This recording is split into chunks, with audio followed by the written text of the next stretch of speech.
History of the Global Financial System by Elizabeth Rodriguez. Listen to the full version on the official dinarreport.com website and become our supporter on Patreon. Excerpt from the Restored Republic via a GCR, update as of Wednesday the 17th of July 2024. Compiled Wednesday the 17th of July 2024 12:01 a.m. Eastern Standard Time by Judy Byington. Tuesday the 16th of July Wolverine, History of the Global Financial System by Elizabeth Rodriguez. King Solomon accumulated wealth, which was handed over to his successor King David and later to King Philip. Backing a new global financial system was an estimated 2 million metric tons of gold, held by a group of royal Asian families, which is also known as the Dragon family. In the 1930s, the royal Asian families had seen that some of their gold and silver holdings in Southeast Asia were being plundered by the Japanese and needed to do something about it. In 1938, the Chinese Kuomintang government sent 7 warships loaded with gold and silver to the U.S. Federal Reserve for safekeeping. In return, the Chinese were given 60-year gold bonds. A few years later in 1944, the infamous Bretton Woods Conference took place in which the U.S., France and Britain were given a 50-year mandate to modernize and transform the world for the better. By August 17, 1945, President Sukarno of Indonesia had been elected M1, or monetary controller of this large cache of assets, granted under United Nations Resolution MISA 81704, Operation Heavy Freedom. These assets are better known as the global collateral accounts and were originally intended to be used for the modernization of the world through several humanitarian projects. The Dragon family are the legitimate depositors of these accounts.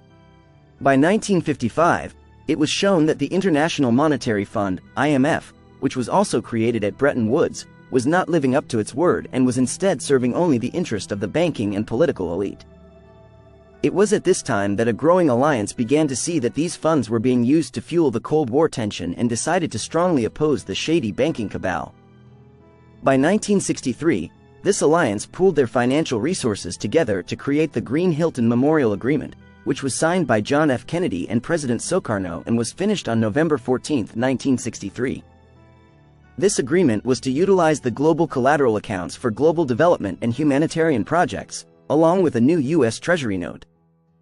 A new supranational, international note backed by gold and would bring an end to the Federal Reserve System and the CIA. Just 8 days later, JFK was assassinated. On November 22, 1963, U.S. President John Fitzgerald Kennedy was assassinated in Dallas, Texas. Kennedy strongly opposed the military-industrial complex, which included the Federal Reserve and CIA. Kennedy had signed Executive Order 11110 into law on June 4, 1963, which gave the president the right to issue gold-backed currency, and completely without permission from the Federal Reserve. A short time following Kennedy's passing, President Sukarno and then President Marcos was left to continue the Green-Hilton Memorial Agreement. But Sukarno was driven from power by way of coup. By 1968, the Bush, Kissinger, Rockefeller and other influential families created a fake heir to the rights of the global collateral accounts. Up until the writing of this article in November of 2015, these accounts have been illegally and fraudulently used by the central banking system. By 1978, President Marcos announced the ABL program along with other ASEAN nation leaders in a meeting at Toronto, Canada.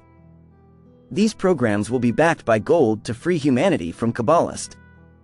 But, just like President Sukarno, President Marcos was compelled from his work by way of people power. The 9/11 connection. In 1998, 60 years after the Federal Reserve Board and the Chinese swapped gold for gold bonds, the Chinese requested their gold back. After refusal from the Fed, the Chinese Kuomintang government followed with a lawsuit. The International Court of Justice ruled that the Fed needed to return the gold, which was later agreed upon by the Fed.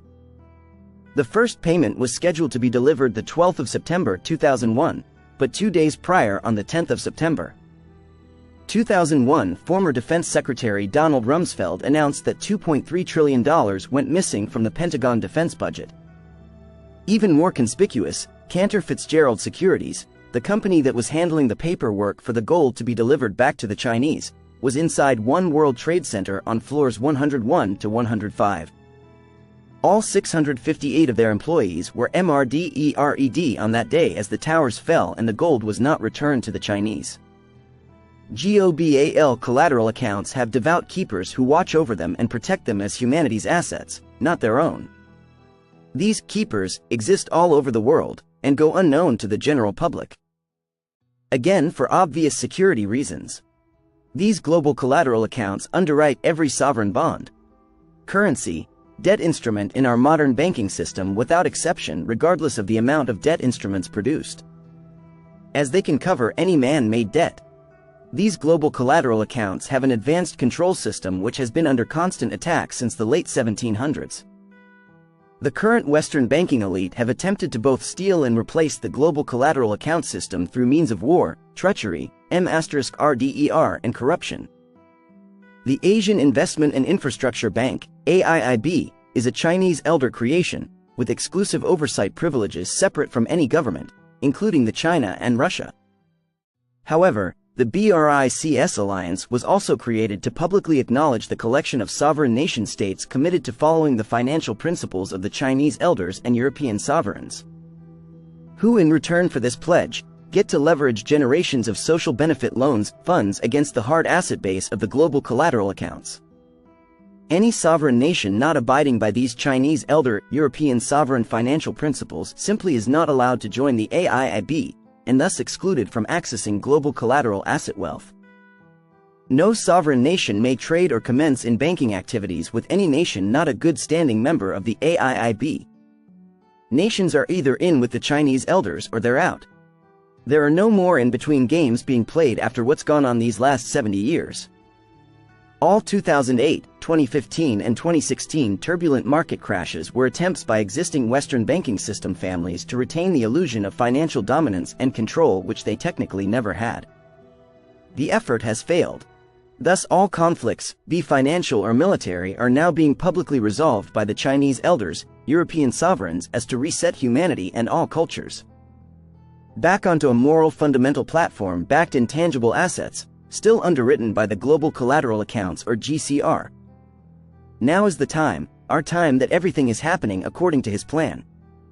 The 11th of November 2018 was the date the world started to transform from a fiat currency to a gold-backed currency, thus free humanity from slavery over Kabbalist once the new financial system was fully operational. The Quantum Financial SYSYTEM will be the system in transforming the world through humanitarian projects as overseen by the Chinese elders with the keepers to promote equality amongst nations for a generally peaceful world. Once the new quantum financial system is in place, the Philippine peso, PHP, is set to significantly increase in value. The Philippines still holds a significant amount of gold from Japanese occupation during World War II. This gold has been keeping the PHP from falling over decades. The new quantum financial system, QFS, has been announced along with the RV in Spanish by CNN but with no explanation yet. All humanitarian, infrastructure, and job-producing projects has been given a green light with funds on a holding bank which cannot be disclosed as of this time. It's so interesting what's going on, absolutely phenomenal.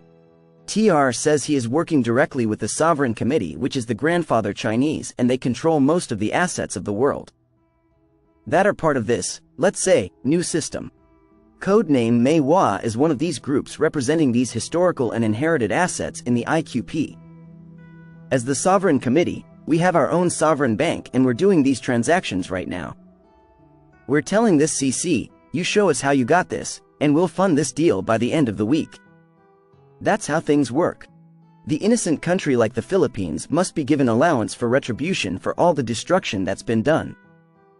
Listen to the full version on the official dinarreport.com website and become our supporter on Patreon.